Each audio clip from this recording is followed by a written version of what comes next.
Today's theme is anemia. Okay, anemia. And before we get there, question: does anybody know from the last semester the formula for arterial oxygen delivery, which is DO, oxygen delivery?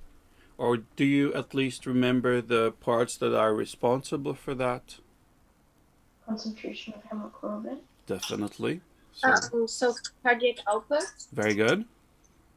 And then I think it's times the oxygen, like the arterial oxygen content. Okay, very good. Yeah. So basically, if you make simpler formula, it's cardiac output times capacity for O2 of the blood.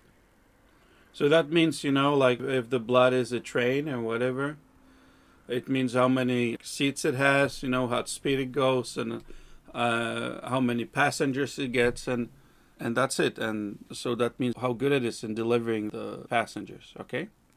So, and if I make it, again, like more difficult, so it's heart rate times stroke volume, okay, times, and we can put this in bracket. This is that's the formula for capacity, which is, now I'm going to change color to make it more fun, 1.34 times, and we got it here, hemoglobin times saturation, O2, plus, let's say,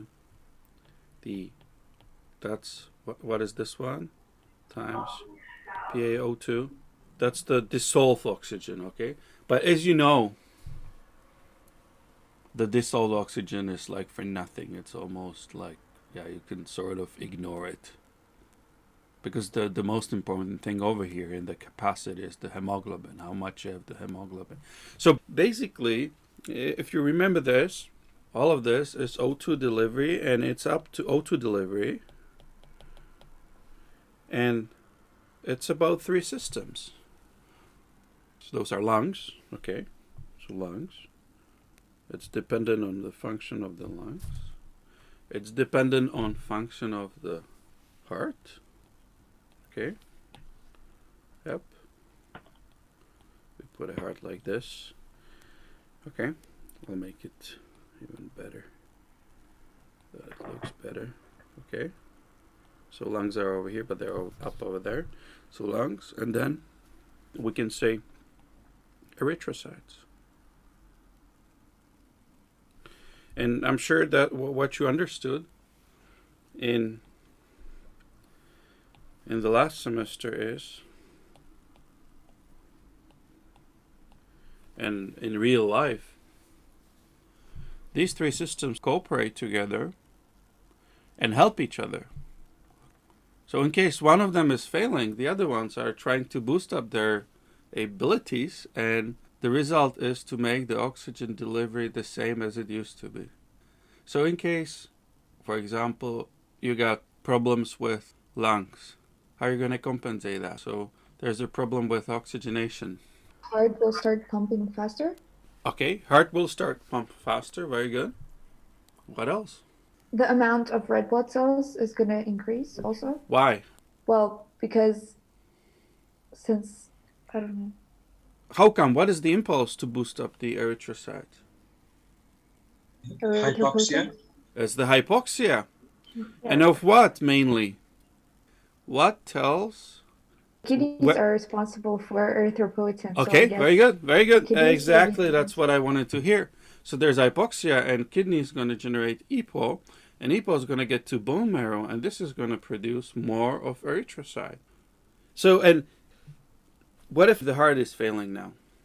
Tachypnea, but we're gonna breathe Okay. faster and deeper, I guess. And how you will feel subjectively? You're gonna feel the snake, won't you? Okay. Yeah? Oh, yeah, Yeah, sure. you're going to feel dyspneic. And what about the blood again? We're gonna increase the amount of erythrocytes Yeah, again. because the heart cannot pump properly, so we'll try to make more erythrocytes to make more hemoglobin Yeah, yeah, yeah. to, like, So again, and it's saturate going to it be with through, oxygen. again, through EPO. Yeah? Okay, through EPO. And look at this. So these systems are helping each other. Of course, with the erythrocyte, it takes a while, you know. Of course, the heart reacts or lungs react immediately, but if it's chronic problem, then the erythrocytes will take over and really help. That's very important. So these were examples of compensatory reactions or of compensation. That's how you think always. On every patient when he comes, you think of these three systems. And basically, the action of the other two systems tells you where's the problem in a way. Okay? One of the ways. Okay? So if someone comes dyspneic, you already think of, oh, he could have less erythrocytes, or there could be something with heart. Okay? Or there could be something with the lungs itself, of course. So basically, it's hypoxia, the main thing. And you know the types of hypoxias. Can you tell me where would you, to what system, and we're talking about the three main ones, not the one that is about tissues, but the three main ones that really talk about compensation. So how would you name me the hypoxia concerning lungs? The hypoxic Yeah, of course. Very good. So hypoxia. So this is hypoxia. What about the one with decreased heart function? If the heart is failing. Circulatory hypoxia. Circulatory or ischemic hypoxia. Okay? Yeah? So this is circulatory. Or ischemic if you want. But, yeah? And what about the last one? Anemic hypoxia. Of course, anemic. But of course, you know today that today we're going to talk about anemic hypoxia. Okay? But so we're going to talk about anemia itself. But don't forget, over here in anemic hypoxia, you can also put the functional ones, which is, if it would be functional anemic hypoxia, it could be blockage by CO, okay? But we won't talk about it today. We're going to talk about only about pure anemia. That means really the level of hemoglobin is decreased. And that's why, what are the symptoms for anemia? And we call it actually anemic syndrome. So every time you have anemia, what do you look for? Could it be like paleness of the Very skin? good. Okay, yeah. It's so pale. And where do you look? The mucous membrane? Mucous Or, membranes. Like something like, And there's also one more very good place, especially in people the with eye? Yes, yeah, eyelids. You flip the eyelids and look at that, and that's a very nice place where to see it. So eyelids, okay. Eyelids. Yeah. Pale. And what are going to be the signs of compensation? Maybe a bit like fatigue, dyspnea. Very good. Fatigue. Fatigue is a number one, very unspecific, but like fatigue is crucial. And when it gets more severe, it's dyspnea. You're going to have increased heart rate. As we talk, you're going to have tachypnea, which is with the dyspnea, of course. So, but first of all, tired. And it always depends. Remember, anemia, it's a symptom. Okay? It's a symptom. When you talk about anemia and its signs, it's not important what is the cause. I mean, in terms of signs and, let's say, feelings of the patient or whatever. But it's the severity. That's very important. How severe is the anemia? And also how old is the patient? Yeah? I have a question.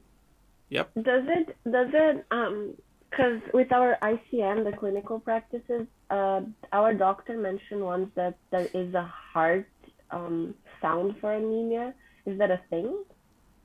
Heart sound? Like you Well, can, no. like you can hear it in the heart or something? Yeah. Well, okay. I guess what he meant is that what happens, you're anemic, and what happens with the heart. And that's where I'm aiming, actually. So very good that you asked, because it's the increased heart rate. Okay.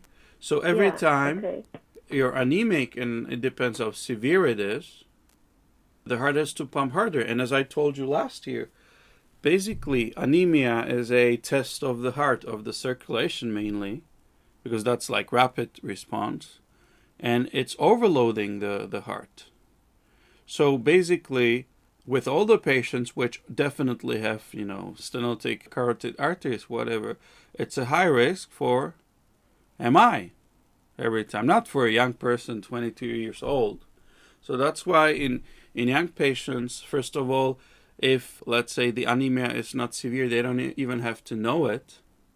But with old patients, it can be very serious, and it can start with, of course, they're going to be very tired, and then they can have a angina pectoris attack, and later, or very soon, MI, or directly MI. So it's very dangerous in old patients, and most of the patients with severe anemia at the end die on MI. Because heart is like double overloaded, or it's impacted in two ways, It's like vicious circle, because I have lower oxygen delivery because of the anemia. So I'm trying to, pump more to bring the blood to the whole body and also to my vessels, okay? And unfortunately, if there is some narrowing, well, I have a big problem, okay?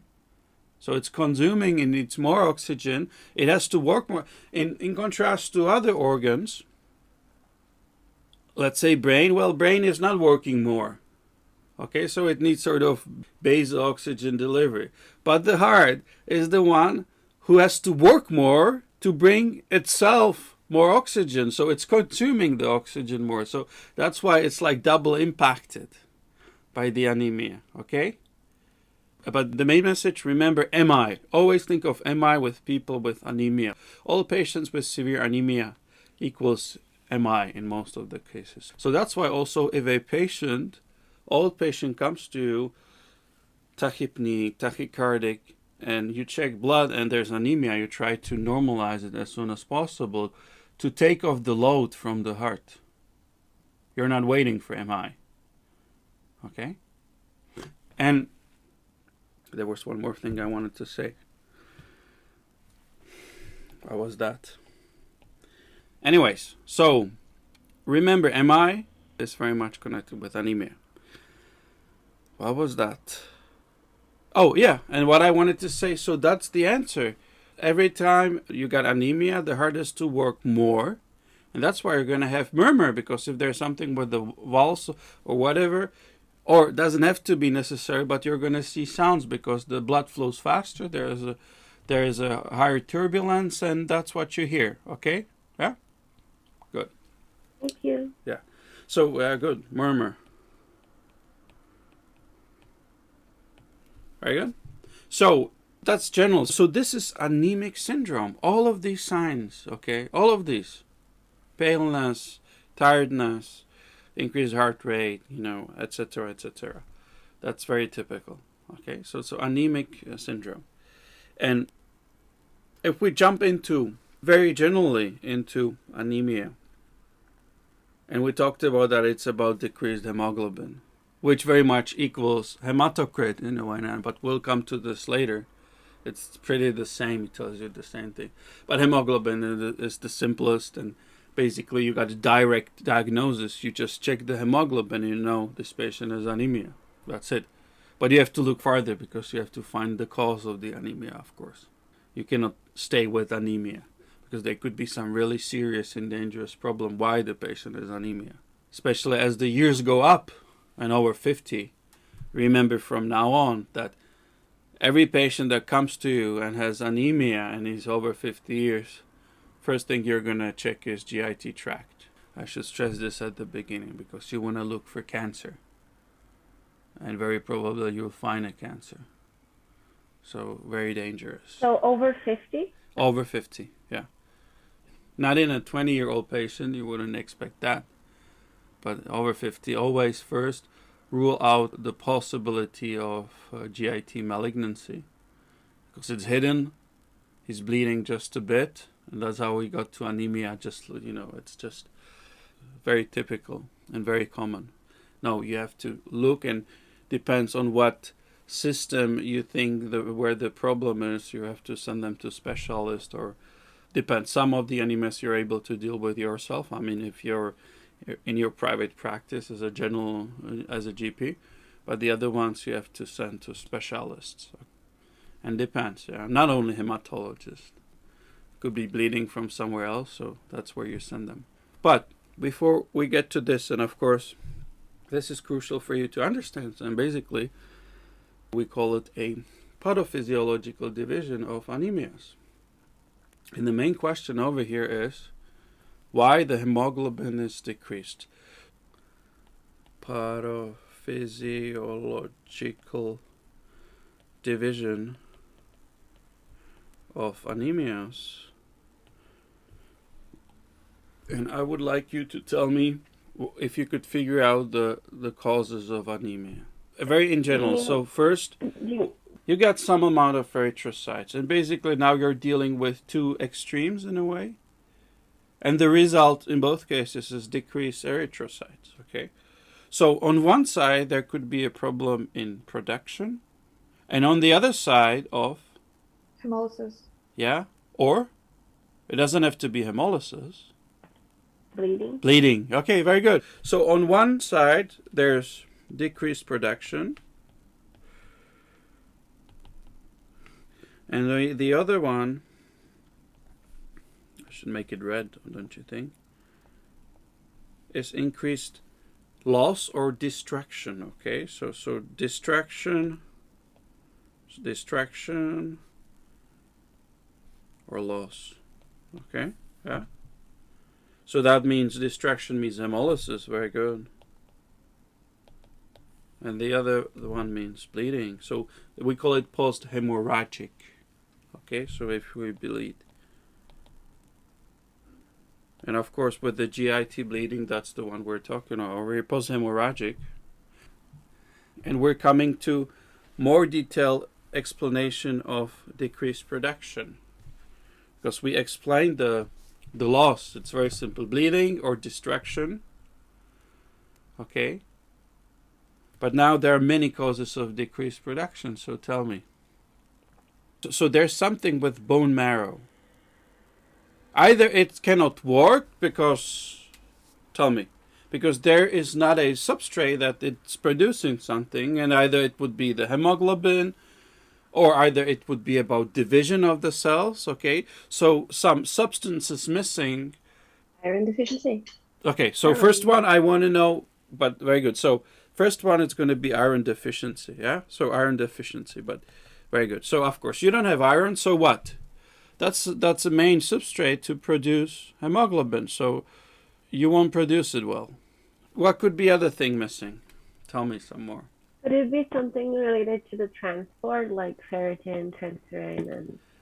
Well, that's you're talking about the iron. Okay. That concerns the iron. You're right, but that would be we would go deeper in this. So now there's not enough of iron. Very well. What else could be missing? B12 deficiency. Okay, so B12. And B12, is it important for hemoglobin production itself? DNA synthesis. Okay, so but the question is it important for hemoglobin? No. No. So it's for the division. So that means that the cells are able to produce hemoglobin and then produce a lot of it, but they're not able to divide. And this accounts not only for erythrocyte, but also for other lines, okay? Remember that. So there's something with division. What else can be missing and you're not able to produce enough of erythrocytes? The B9 deficiency. Okay, so folate is very similar to B12, yeah? Okay, B6. B6. B6. Yeah, but so these are more rare, very good. But I mean more general, so don't get to vitamins. But you can have just decreased proteins and it's going to make a problem. Okay, so decreased proteins. Very good. And now look at it the other way. Okay, so let's say there is enough of substrate, but still the bone marrow won't produce. Think of very general now. Please don't go deep in details. We don't want details now. Maybe bone suppression. Okay, very good. And before that, let's say this would be in a way, we talked about it. What tells the bone marrow to work? Hey, come on, work. We need more erythrocytes. No, erythropoietin. Okay, so decrease EPO. When do you see that? Kidney damage. Very good. So end-stage renal disease, crucial.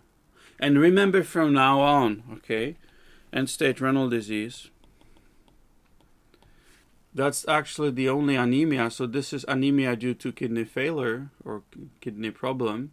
And this is the only anemia, or almost the only one, where the EPO will actually help. Yeah? Good. Okay, and now we're getting to bone marrow damage or whatever. So yeah, of course, you can put, well, anything that causes bone marrow not to work as well. And that this could be what? It could be some genetic problem. It could be some infection that destroys the bone marrow.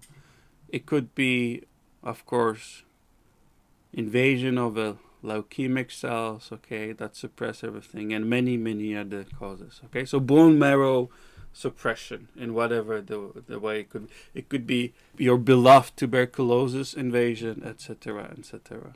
Okay? Yeah?